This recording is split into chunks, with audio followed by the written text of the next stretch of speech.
Bienvenue à vous dans la série d'émissions Hackathon Story réalisée dans le cadre du concours national de programmation informatique dénommé Miabe Hackathon. Ici, nous recevons les participants de Miabe Hackathon pour parler de leur expérience tout au long du concours et comparer d'autres hackathons pour ceux qui ont déjà participé à un événement du genre. Pour ceux qui me découvrent pour la première fois, je me nomme Loco Florent, chargée de communication de l'événement Miabe Hackathon. Et si c'est la première fois que vous entendez parler de Miabe Hackathon, c'est un concours pratique organisé à l'endroit des étudiants et étudiantes en informatique dans les écoles et universités du Togo. Il réunit différents groupes pour compétir autour d'un projet collaboratif de programmation informatique. L'objectif général de ce projet est de rapprocher les compétences des étudiants en informatique des besoins des entreprises. Il s'agit spécifiquement d'inciter les étudiants à l'innovation, favoriser la collaboration, le travail d'équipe et encourager l'entrepreneuriat technologique.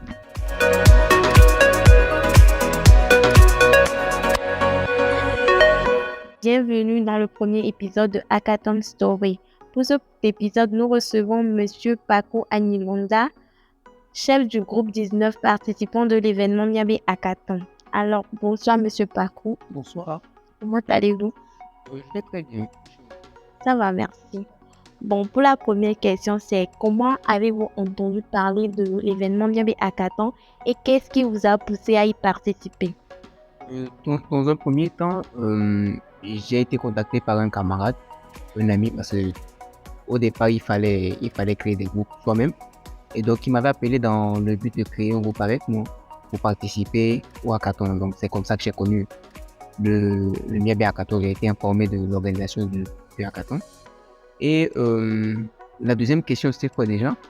C'est qu'est-ce qui vous a poussé à y participer? Ah, d'accord. Donc, il faut savoir que tout d'abord, je suis quelqu'un de très à cheval sur tout ce qui est veille technologique.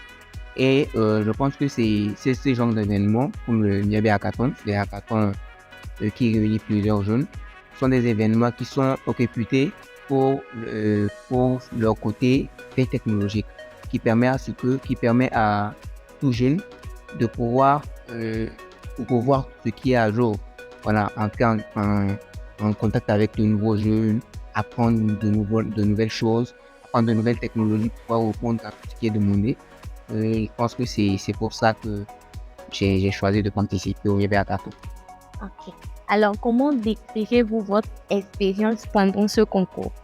Je pense que on va dire que c'est un peu comme des montagnes et des collines. Parce que nous avons connu des hauts et des bas.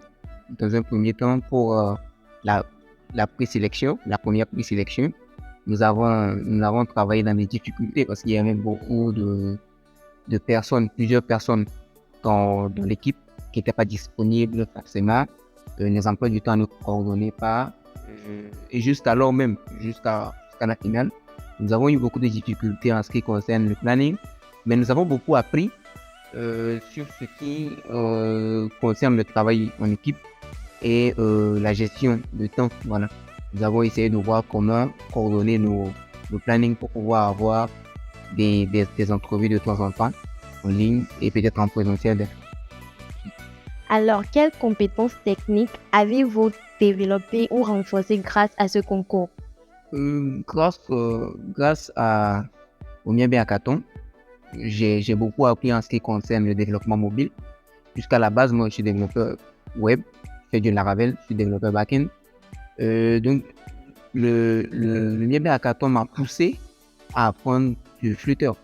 Voilà, puisque dans l'équipe, on n'avait pas de développeur mobile. Donc, il fallait que quelqu'un prenne sur lui le soin d'apprendre la technologie pour pouvoir sortir les résultats attendus par les jurys. Voilà. Donc, comment avez-vous géré la pression, le stress pendant ce concours? Je pense que quand on travaille en équipe, il est très important d'être complémentaire. Voilà. Donc, il y a des personnes dans mon équipe qui sont des personnes assez ouvertes. Voilà. C'est ce qui joue beaucoup sur l'élimination et le stress.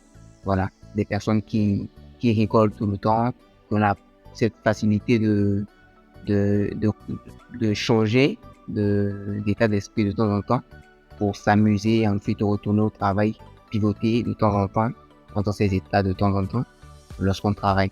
Voilà, donc c'est comme ça que j'ai pu surmonter le stress en travaillant en équipe. Alors, la question suivante est qu'est-ce qui vous a le plus impressionné pendant ce concours Miabe Hackathon? La partie qui m'a le plus impressionné, c'est surtout l'engouement des organisateurs. Voilà. Parce qu'au départ, le Miabe Hackathon paraissait un peu petit. Voilà, c'était un événement de rien du tout. Mais actuellement, c'est un événement qui est très médiatisé. Voilà. Donc, je pense que ils ont fait un grand boulot derrière. Et actuellement, ils continuent de pousser pour que les autorités puissent être au courant de ce qui se passe et qu'ils puissent mettre la main à la tâche aussi pour qu'on puisse avoir des événements un peu plus complets que ça. Donc, quels sont les principaux enseignements que vous avez appris grâce à votre participation à ce concours? Dans un premier temps, je dirais que j'ai appris que c'est en équipe qu'on peut faire de grandes choses. Hein. Oui. Tout seul, on a la possibilité de faire des choses extraordinaires, mais en équipe, on peut faire plus. C'est mieux de travailler en équipe. Donc, je dirais, en résumé, plusieurs têtes valent mieux qu'une. Donc, en tant que finaliste, est-ce que vous êtes sûr de gagner? Si oui, qu'est-ce qui vous donne cette assurance?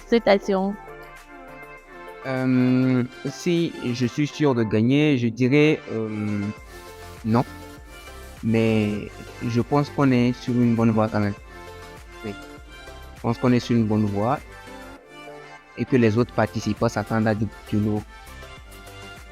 Enfin, quelles sont vos dernières impressions vos impressions générales sur l'événement Miabe Hackathon?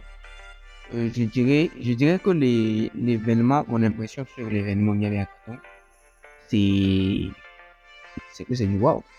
C'est un travail qui se faisait pas avant et qui se fait aujourd'hui.